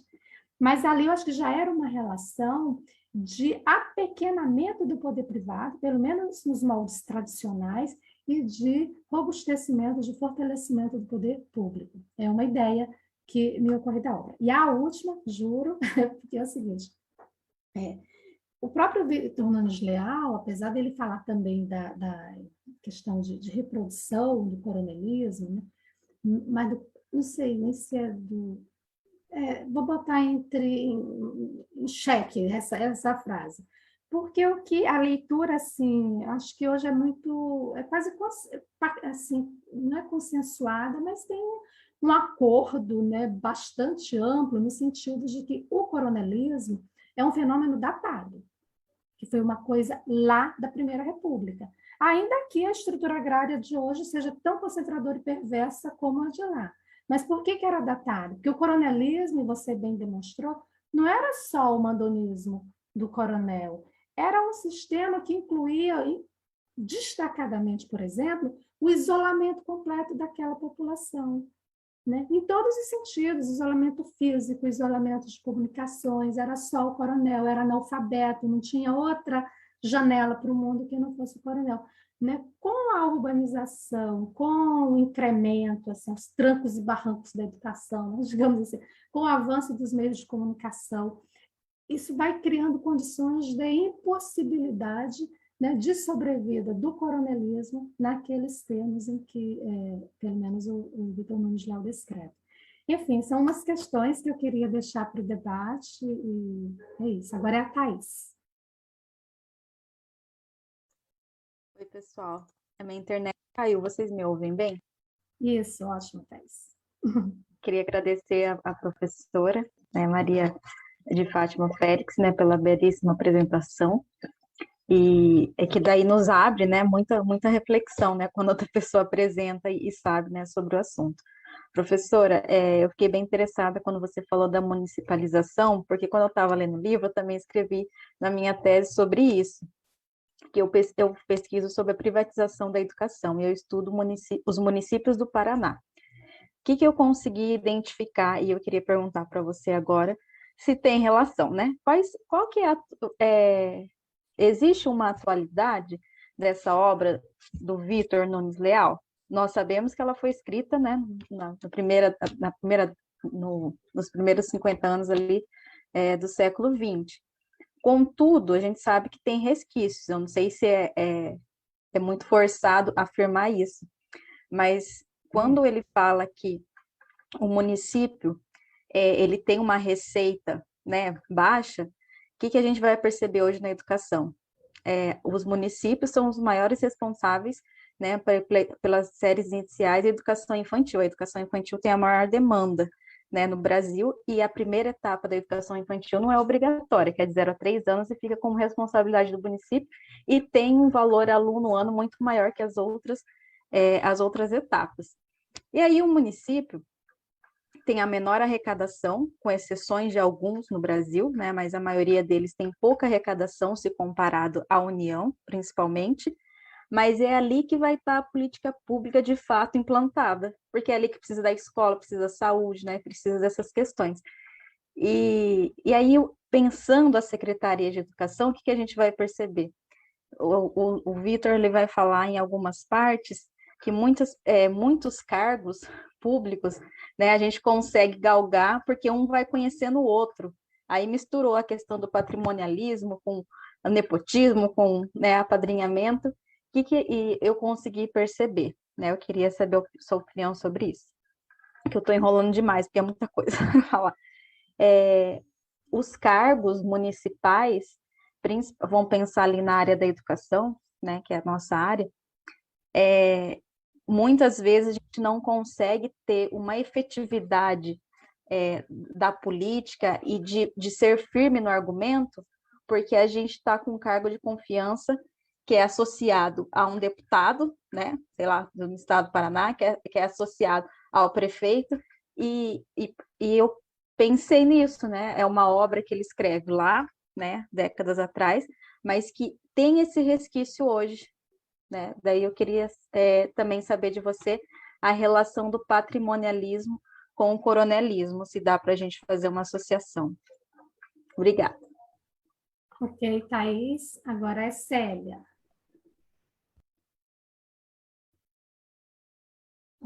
Antes da Célia, eu sugiro que quem mais...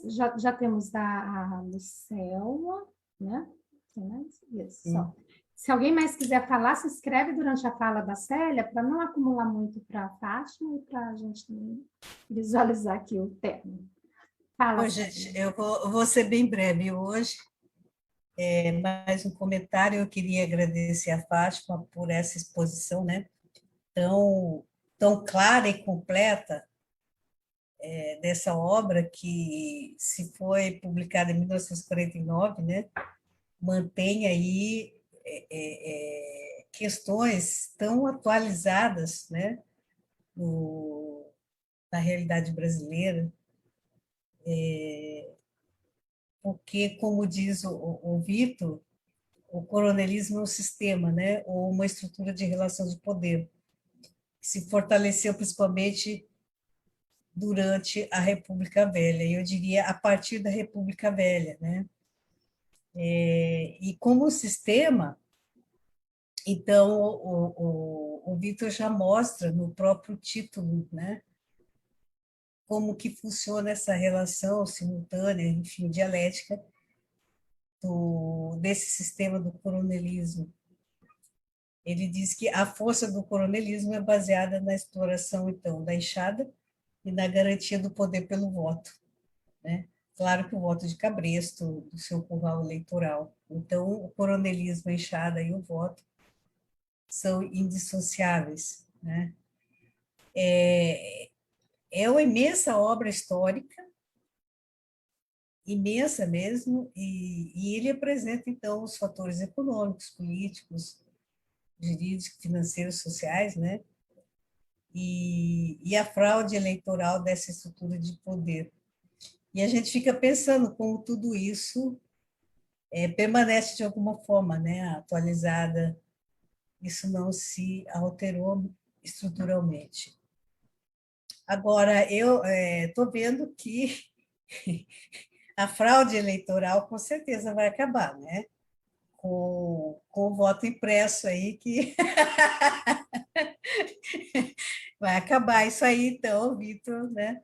Mas é isso, gente. É só uma piada mesmo. Obrigada, Fátima, adorei sua fala, o seu trabalho todo, muito bom, contribuiu muito, muito lindamente. Obrigada mesmo. Só isso. Célia, agora é a Lucelma, nossa última inscrita. Impossível não fazer essa relação, Célia, também fiquei pensando nisso. Eu tenho lido as obras assim um pouco tentando pensar exatamente isso que tu trazes, que é a atualidade, né? A atualidade dessa obra. Ela, claro, ela tem elementos que estão datados, mas também tem muitos elementos que podem nos ajudar a pensar. E é incrível como as obras que passaram por aqui, que nós já tivemos a oportunidade de ler, como elas têm, né, elas falam muito desse país, da formação social, portanto, e que se reiteram, os elementos que se reiteram permanentemente. Também concordo com as que me antecederam na fala, no sentido de que a apresentação da Fátima foi excelente e contribuiu muito com o entendimento da obra, com o debate que a gente tem feito aqui. Né? Eu tenho dito todas as sessões que a gente tem feito um trabalho que a Fátima, de fato, lembrou lá que em maio do ano passado, né, fez uma provocação durante uma participação dela na associação, numa atividade da Associação Brasileira de Educadores Marxistas, da importância desses ciclos de leitura, desses clubes de leitura, e hoje ouvi-la aqui me remete a esse elemento, uma vez que a iniciativa hoje, ela também, além do Solar, ela também é partilhada com a BEM. Né? E eu tenho dito, nesse sentido, como nós temos feito um trabalho muito interessante no sentido da disputa mesmo, ideológica, do conteúdo que está sendo produzido hoje e disponibilizado, né, para as novas gerações. Eu acho que as nossas sessões aqui, até o final do ano, ficarão, né, como um arquivo muito importante para estudo de obras que são muito centrais para a compreensão da formação social e econômica do Brasil. Né? A gente também tem dito a cada sessão como começar a ler essa lista do Antônio Cândido só abre um imenso leque de possibilidades e necessidades de leituras, né, mais amplas, que atualizem esse debate que esses clássicos trouxeram aqui. Bom, eu quero deixar o espaço para a Fátima. O que eu queria, minha pergunta, melhor dizendo, era muito próxima da Thaís. Eu queria que a Fátima explorasse um pouco mais essa dinâmica, né, que ela discutiu, que ela apresentou rapidamente entre a centralização e a descentralização, que ela, né, no campo da educação, fez um debate muito importante sobre isso, um debate que também né, nos lega uma lógica de compreensão, né, que sai daquele óbvio, né, a descentralização. Se a gente for estudar a história da educação, ela foi defendida por inúmeros educadores, até Paulo Freire, por exemplo, para lembrar o centenário, né, dele, que está sendo comentado dia após dia. Paulo Freire foi um entusiasta da descentralização, apresentada como, para usar um termo da Fátima, um fetiche da democratização. Né? Então, eu queria que você pudesse explorar um pouco mais isso para a gente entender melhor essa dinâmica entre centralização e descentralização, e a relação disso com a democracia plena, nos termos do Florestan Fernandes, e não dessa democracia burguesa, né, que a gente tem aí. É isso. Obrigada, Lucelma. Então, Fátima, para você. Muito obrigado pelas colocações que fizeram vocês, Arlete, Thaís, Célia, Lucelma, para que nós possamos ainda prolongar um pouco os nossos diálogos aqui, não é? Eu, em relação ao que colocou a Arlete, né, só queria retomar da parte inicial da sua fala, Arlete, a concordância de que, de fato, houve, né, um desenvolvimento do pensamento do Victor Nunes Leal ao passar do tempo, né, entre as experiências, as análises teóricas, né, até chegar à condição de um militante, né, que acaba sendo ceifado pelo AI-5, né? Na realidade, quando eu mostrei o primeiro slide, dizendo como o tempo nos atravessa, né, eu queria ter feito mais ênfase, e você conseguiu captar bem, né, e realçar isso, que era mostrar como somos atravessados, né, na construção do nosso pensamento, né, na construção das nossas categorias de análise, né, na concepção que adotamos, né. Claro, a história vai fazendo com que, né, o nosso pensamento se confronte, né, com a realidade, se confronte com a nossa prática e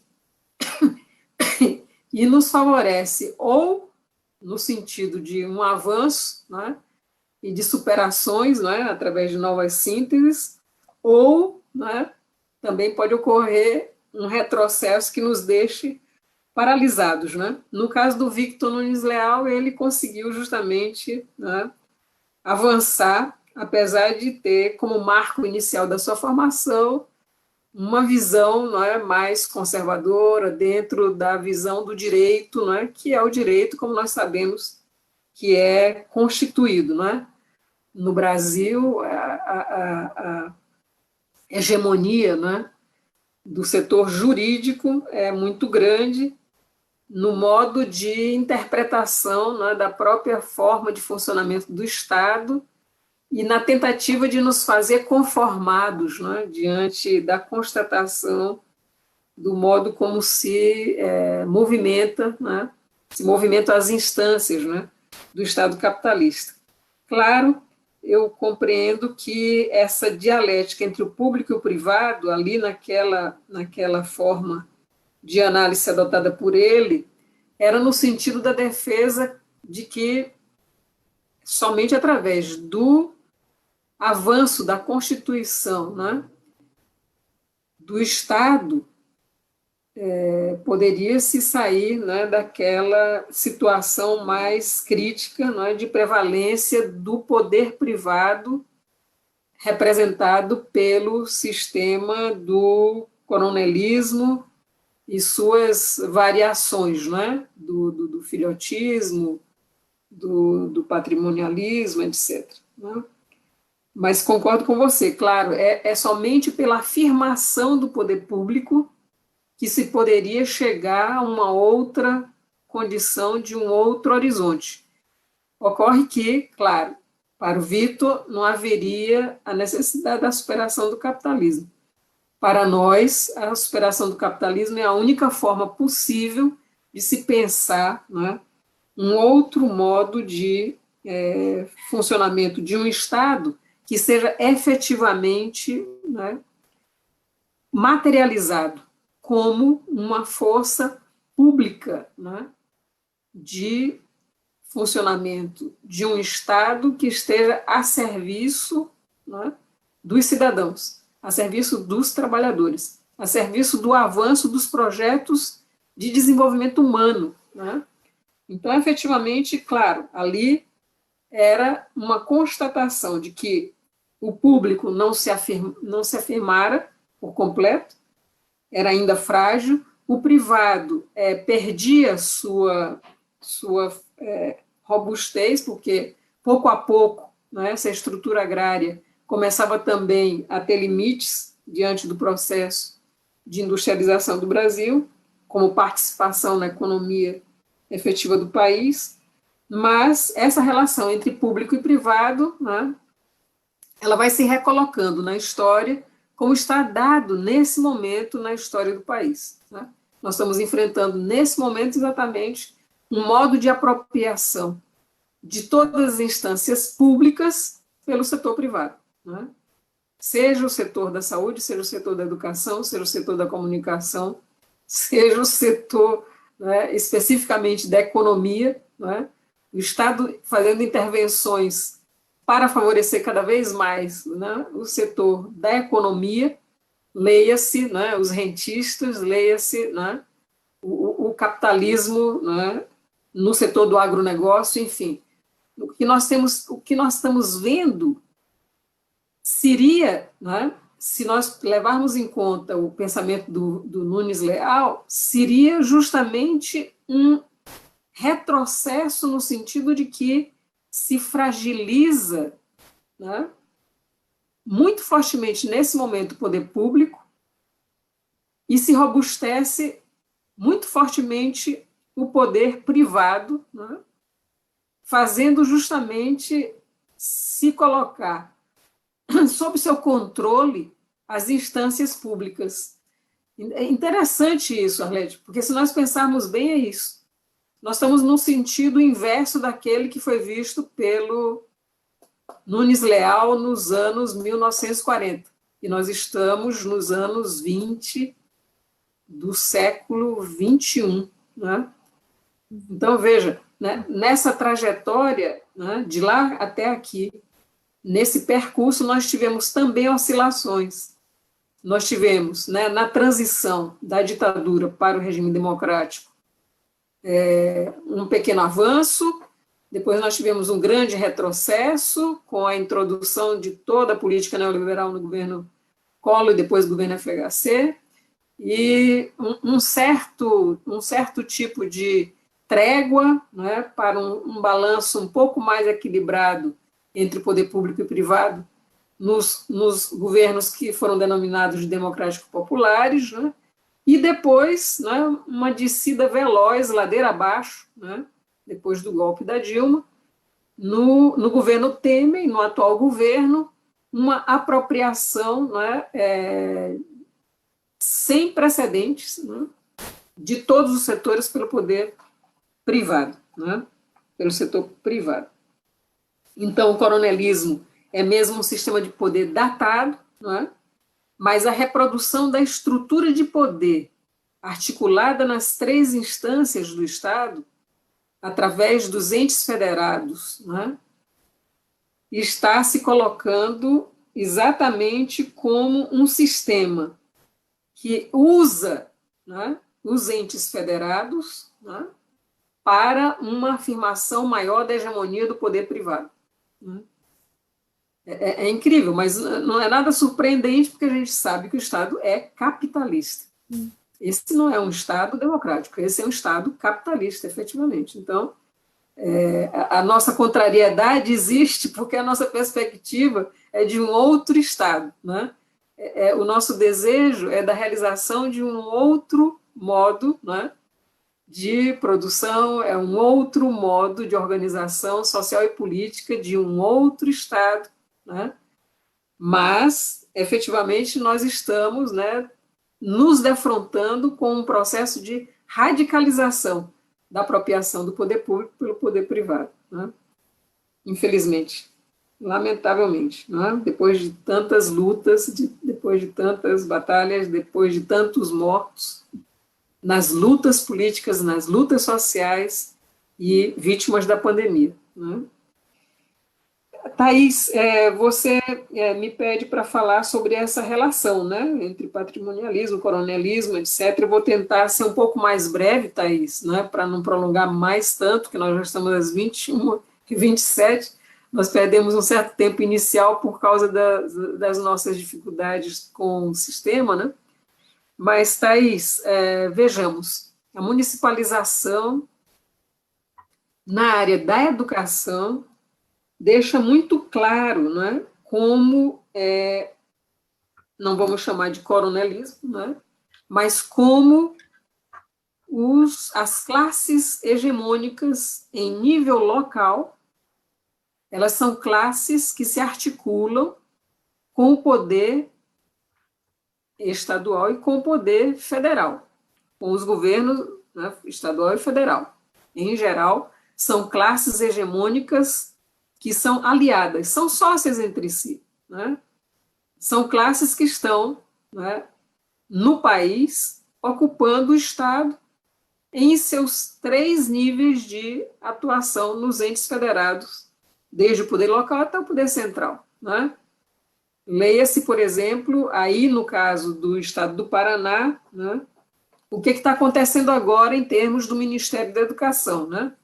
Vocês tiveram aí, através dessa hegemonia do grupo que está ligado, né, ao governo Bolsonaro, né, vocês tiveram aí, do estado do Paraná, os 2 primeiros ministros da educação, né, e agora o terceiro, ele não é do Paraná, mas ele é do mesmo grupo, né, ele é de São Paulo, mas ele é do mesmo grupo, né, e isso quer dizer relações pessoais, inclusive, relações pessoais entre um grupo que hegemonizou o setor da educação e da cultura no governo Bolsonaro.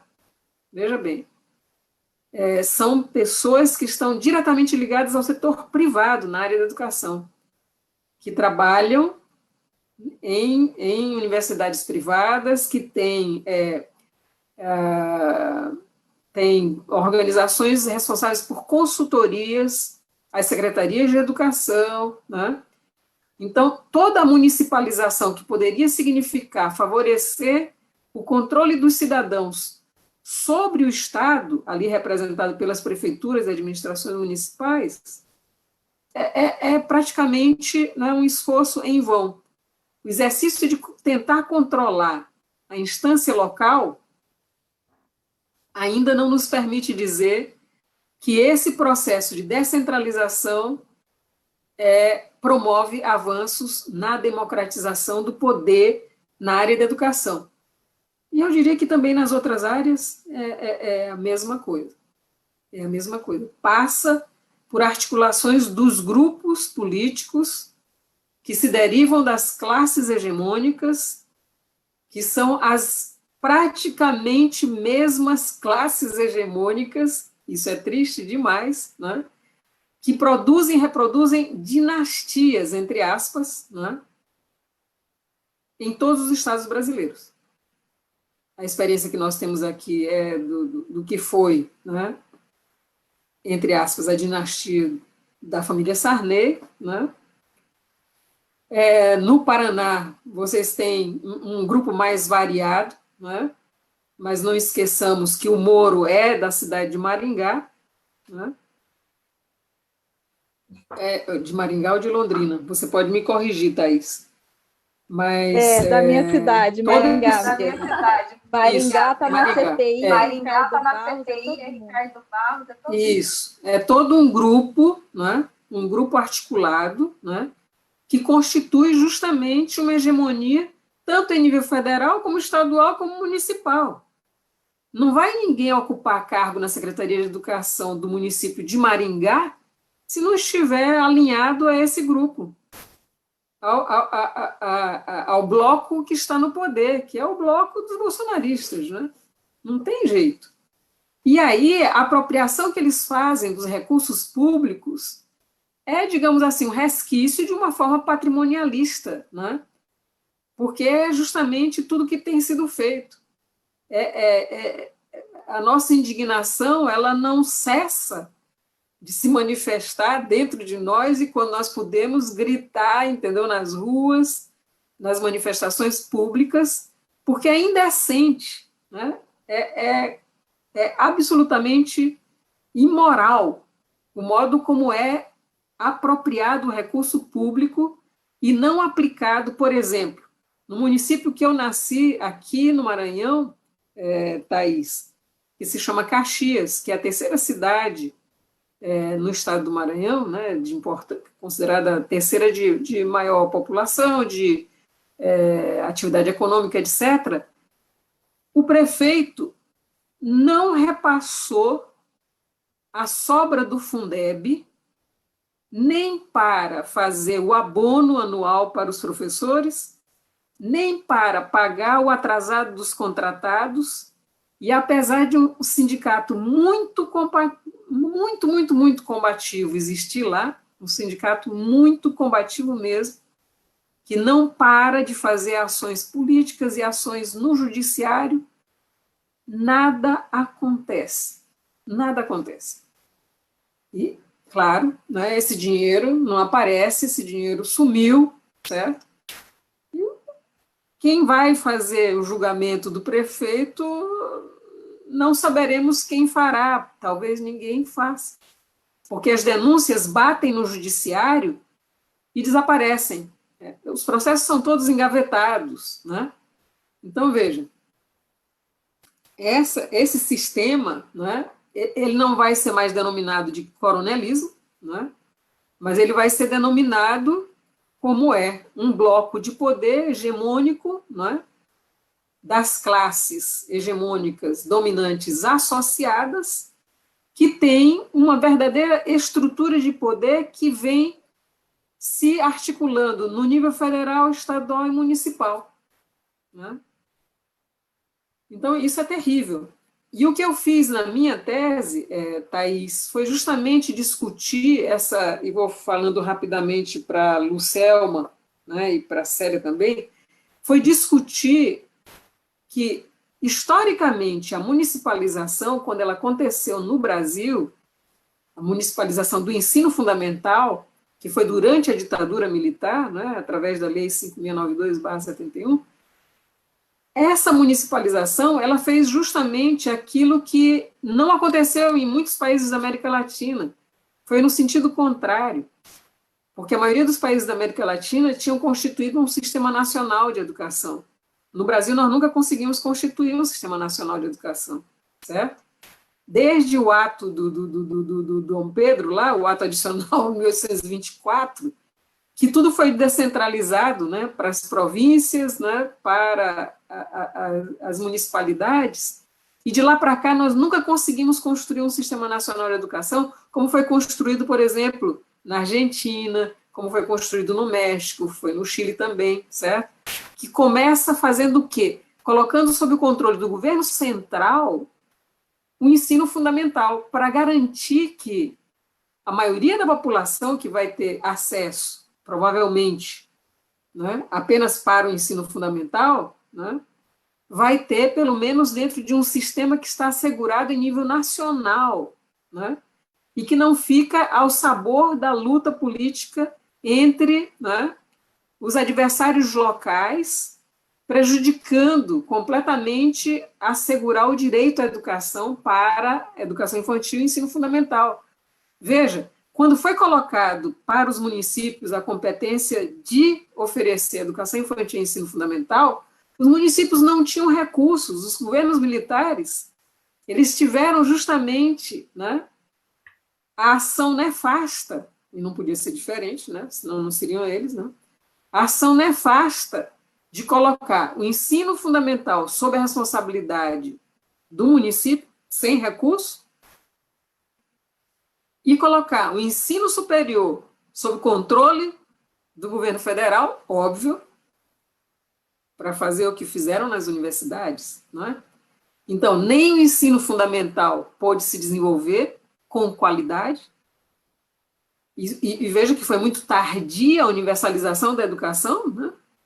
No nível do ensino fundamental, nós só alcançamos isso no final dos anos 90, praticamente, né? Então, por quê? Não existiam os recursos, mas não é só porque não existiam os recursos, porque na atualidade existem os recursos e a qualidade da educação tem sido cada vez mais comprometida. Por quê? Porque a privatização desses recursos tem sido feita. A partir do momento em que o setor privado, né, se colocou como um co-executor das políticas educacionais no Brasil, junto com o Ministério da Educação, o que acontece? Nós temos aí uma centralização feita pelo setor privado contra os interesses dos educadores militantes. Pois bem, eles estão fazendo o quê? Centralizando e fazendo exatamente o contrário. Ao invés de centralizar e garantir a democratização, porque aí teria uma qualidade de uma escola unitária, teria uma qualidade de uma escola, né, que pudesse ser realmente uma escola emancipadora, o que eles fazem? Né? Fazem justamente colocar currículo, formação de professores, formação de gestores, material didático, etc., tudo isso sob o controle das corporações privadas. Não é possível, né? E isso nos dá a visão real do limite que nós estamos enfrentando, né, Thaís? Quer dizer, não dá. No Estado capitalista não vai acontecer educação emancipadora. Poxa, Claro que acontece contraditoriamente, paradoxalmente, nas escolas do MST, nas escolas, entendeu? Em que estão educadores militantes mais acostumados às lutas e que batalham para transformar o currículo na prática do cotidiano na sala de aula, tudo isso. Mas, como sistema não vai acontecer, entendeu? Muito menos agora, porque ele tá fazendo o quê? O atual governo? Destruindo, né? Desconstruindo tudo que existia ainda, né? Ainda que fosse insuficiente, tudo que existia de serviço público, ele está destruindo, né? Então, nós estamos realmente, nesse momento, a ver navios, né? Nós precisamos realmente sair dessa enrascada, né? Histórica, né? E superar esse processo só vai acontecer através da luta, né? E eu diria assim, a luta tem que ser uma luta articulada, orgânica, muito potente, que organize trabalhadores do campo e da cidade. Não tem outra forma, não haverá uma outra forma, né, de enfrentamento dessas forças políticas tão poderosas, né? Porque a gente sabe que isso não é também próprio do capitalismo em nível do Brasil, em nível do país, né? Isso é uma questão do próprio sistema mundial do capitalismo, né? Então, a Célia colocou que, de fato, né, o Victor Nunes Leal dá a chave naquele momento, que mostra a articulação que existe, né, da situação do controle político e do controle da economia, né, e do controle social feito pelo exercício da força do coronelismo, né, mas nós estamos lidando agora com um sistema de poder, eu diria, Célia, que é ainda muito mais, não é, devastador, né? Claro, compreendendo que a história está modulada, né, pelo próprio modo como se desenvolveu o capitalismo no Brasil, né? Eu diria que naquele momento, no passado, aquilo era devastador. As condições eram miseráveis, né? Absolutamente miseráveis no campo, né? Mas o pior é nós estarmos hoje, no século XXI, sabendo do que existe em termos de acúmulo de riqueza em nível mundial e em nível do Brasil, né? Confrontado com a miséria que se aprofunda nas classes, né, empobrecidas do país, né? Eu chamo de empobrecidas. Eu digo que os trabalhadores não eram pobres, não poderiam ser pobres, porque são eles que produzem o valor, são eles que produzem com o seu trabalho o valor que é a base, né, do processo de enriquecimento da elite dominante, né? Mas eles foram empobrecidos, porque explorados e extraída a mais-valia dessa população, então eles são empobrecidos, né? Bom, eu não posso me estender mais, né, senão eu vou abusar da paciência de vocês também, né? Mas eu queria dizer para a Lucelma que, Lucelma, eu sempre penso que essa chave, centralização versus democratização, e, ao contrário, descentralização versus antidemocratização, é o que a gente tem assistido diferentemente no Brasil e em países da América Latina que experimentaram a construção muito, muito, muito cedo de um sistema nacional de educação, coisa que nós não conseguimos realizar, né? Então, assim, quando você vê hoje, por exemplo, vamos pegar um país que aí estaria fora da curva, quando você vê a França, por exemplo, a França hoje passa por um processo também de ataque à educação pública, né? Do mesmo modo, o neoliberalismo é um circuito mundial, né? É uma forma de expressão do poder do capitalismo nesse momento em nível mundial.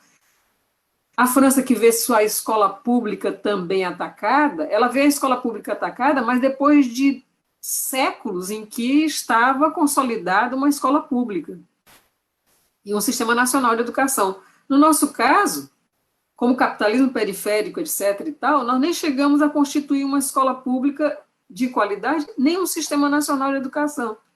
Então, o que nós perdemos é incomparavelmente, né, muito mais prejudicial, né, para o nosso desenvolvimento, né, quer dizer, das novas gerações, o desenvolvimento humano, a perspectiva de emancipação, do que aquilo que se passa, por exemplo, na França, na atualidade, né? A gente não deve comparar laranja com abacaxi, ok, né? Porque são situações históricas muito distintas, né? Mas o que eu quis dizer foi que, pelo efeito do capitalismo nos países hegemônicos centrais, o efeito do capitalismo nos países periféricos, né? O nosso prejuízo, né, historicamente, é muito maior, né? Porque nós nem chegamos a construir um sistema nacional de educação e não temos perspectivas na atualidade, né?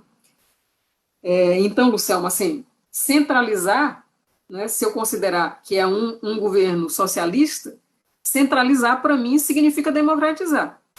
Porque vamos criar, então, um debate nacional para definir, entendeu, os rumos da educação, considerando, claro, a diversidade, as diferenças regionais, né, todos os vetores que mostram a especificidade da educação em cada estado, em cada município.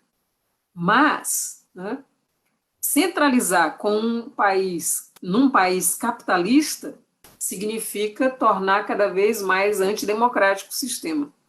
Do mesmo modo, num país capitalista, descentralizar é também tornar antidemocrático o sistema. Num país socialista, descentralizar só pode ser feito se for um sistema de equilíbrio entre centralização e descentralização. Aí é um movimento dialético entre as duas possibilidades, né? É isso no momento, né? Eu agradeço muitíssimo a oportunidade que vocês me ofereceram de estar com vocês, né? Agradeço muitíssimo a atenção de terem me ouvido, agradeço ter tido a chance de dialogar com vocês, né?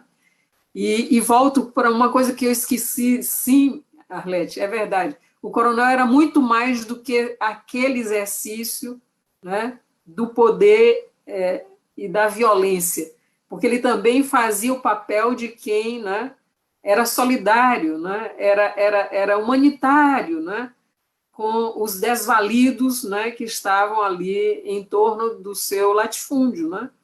Muitas vezes socorrendo, muitas vezes levando para o hospital, muitas vezes comprando remédio.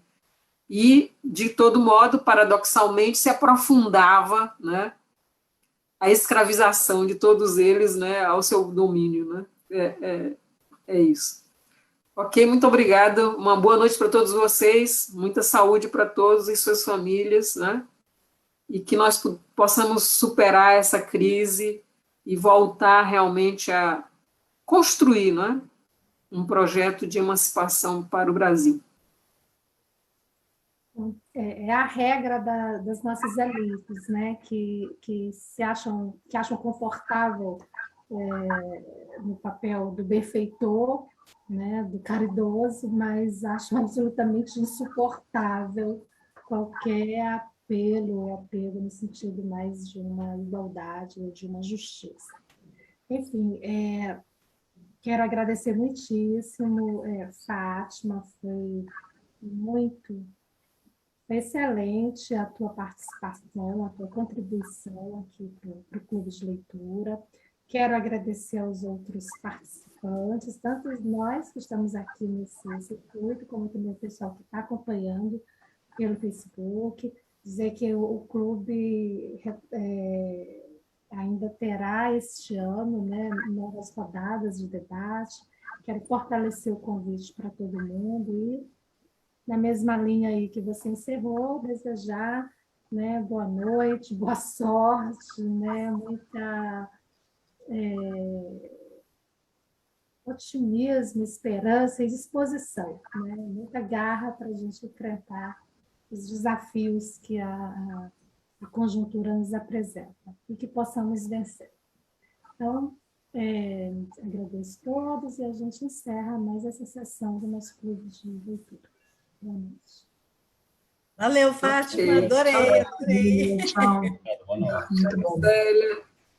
Obrigada. Tchau, Lucelma. Valeu. Tchau, Thaís. Tchau, gente. Tchau, Thaís. Tchau, gente. Boa noite. Guilherme. Maria agora.